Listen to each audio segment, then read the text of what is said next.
Mohammed Ben Salman, son nom n'a pas pu vous échapper. Prince héritier du royaume d'Arabie Saoudite, l'homme de 33 ans est dans le viseur de la CIA. Après l'assassinat prémédité du journaliste et opposant saoudien Jamal Khashoggi le 2 octobre dernier à Istanbul, les premières révélations de l'enquête assombrissent l'image réformiste du jeune prince.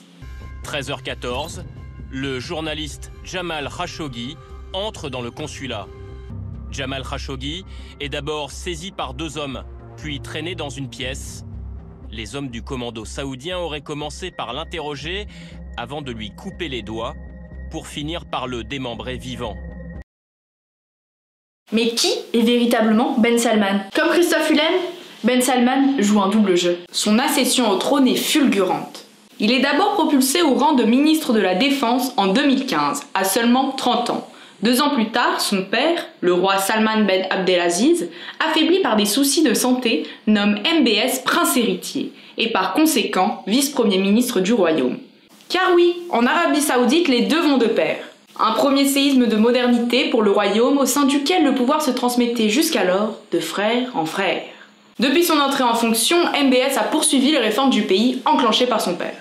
À 33 ans, un diplôme de droit et le chouchou de papa, MBS semble incarner la jeunesse saoudienne. Moins bien diplômé que ses aînés, des lacunes en anglais et toujours dans l'ombre de la dynastie, qui aurait bien pu miser sur Mohammed Ben Salman?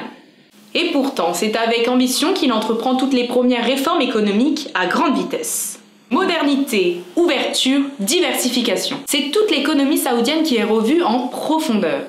Il dévoile dans la foulée son plan de réforme Vision 2030, avec une promesse. Développer d'autres secteurs pour s'émanciper du pétrole. Car derrière les buildings flambant neufs de la capitale, le pays doit en réalité faire face à une économie en crise. MBS veut séduire. Et ce n'est sans nul doute stratégiquement que MBS commence par les femmes. Oui, les femmes, rappelez-vous. This morning, Safana Dahlan was one of the first female lawyers in the country. Now she's one of the first female drivers. Et ça, c'est Medine Ben Salman. On a clamé de toutes parts une Arabie Saoudite libérée. Libérée. Antoine, s'il te plaît. Pardon. Suspect. Une économie en crise. Une main-d'œuvre étrangère qui n'investit pas dans le pays, et des femmes qui accèdent à des premiers droits. A priori, rien de commun. Mais nombre de spécialistes s'interrogent sur la stratégie adoptée par Ben Salman. Car un premier pas vers la libération des femmes, c'est aussi, petit pas par petit pas, une ouverture vers le chemin du travail. Les femmes ont en effet été autorisées à créer et à gérer leur propre entreprise, et ce, sans l'accord de leur tuteur masculin. De plus, MBS a ouvert aux femmes l'accès à des postes militaires. Opération séduction également auprès d'une jeunesse sous le joug du conservatisme religieux. Aujourd'hui, MBS veut une Arabie modérée et tolérante dans le royaume du wahhabisme et du rigorisme religieux. Le prince ne veut pas pour autant s'affranchir des autorités religieuses. Ce serait peine perdue dans ce royaume. Il souhaite plutôt restructurer une société qui ne fonctionne plus. Des poussées libérales considérées par ses opposants comme une énième tentative de séduction en direction de l'Occident. Ben Salman fait le ménage et c'est lui qui donne le dernier coup de balai. Dehors, les vieux saoudiens, le prince héritier veut s'entourer de princes de son âge. Et il n'y va pas de main morte. Réformateur sur le papier, mais brutal dans l'action. Récemment, il a lancé une vaste purge anticorruption dans tout le royaume. D'une part, les hauts placés de la garde nationale saoudienne et de la marine sont limogés. D'autre part, ce sont plus de 380 ministres, anciens ministres, hommes d'affaires et princes qui sont enfermés dans un hôtel à Riyad.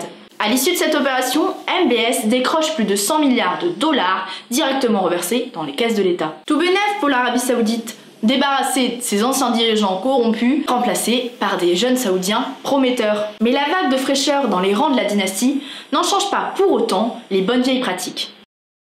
En 2015, alors tout jeune ministre de la Défense, il engage les troupes saoudiennes dans le conflit au Yémen contre les Houthis soutenus par les Iraniens. 3 ans plus tard, la guerre civile a ravagé le pays et plus de 11 millions de Yéménites sont touchés par la famine. Un désastre humanitaire et un coût exorbitant. Ben Salman est d'ailleurs visé par une plainte d'une association yéménite des droits de l'homme, l'accusant de complicité de torture et de traitement inhumain. Une de plus au compteur. Derrière sa barbe bien taillée et son sourire blancheur assuré, en réalité c'est un Ben Salman bien moins humain et réformiste que laisse entrevoir ses bavures militaires. Un prince de la modernité? Tous les feux sont au vert, des réformes ambitieuses et un renouvellement d'envergure. Pourtant, MBS a grillé le feu rouge. Décapitation d'opposants, surveillance et répression, la contravention est lourde. Et oui, rattrapé par l'affaire Khashoggi, le prince héritier pourrait bien voir son trône lui échapper. L'enquête lève en effet le voile sur les pratiques autoritaires du régime, et là, c'est l'embarras. Lui qui avait tant misé sur son rapprochement avec l'Occident voit tous ses efforts réduits à néant. Dernier exemple en date, le boycott du Davos du désert, vitrine de l'économie saoudienne.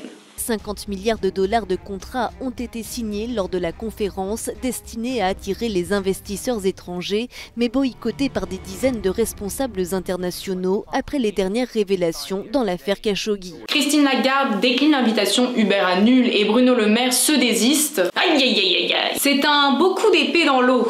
Outre-Atlantique, Trump s'en mêle les pinceaux. D'un côté, il ne peut pas ne pas réagir. De l'autre, s'il menace son partenaire stratégique dans le monde arabe trop sévèrement, ce sont des contrats de plusieurs milliards de dollars qui pourraient être remis en cause. On comprend que le Donald y ait réfléchi à 2 fois.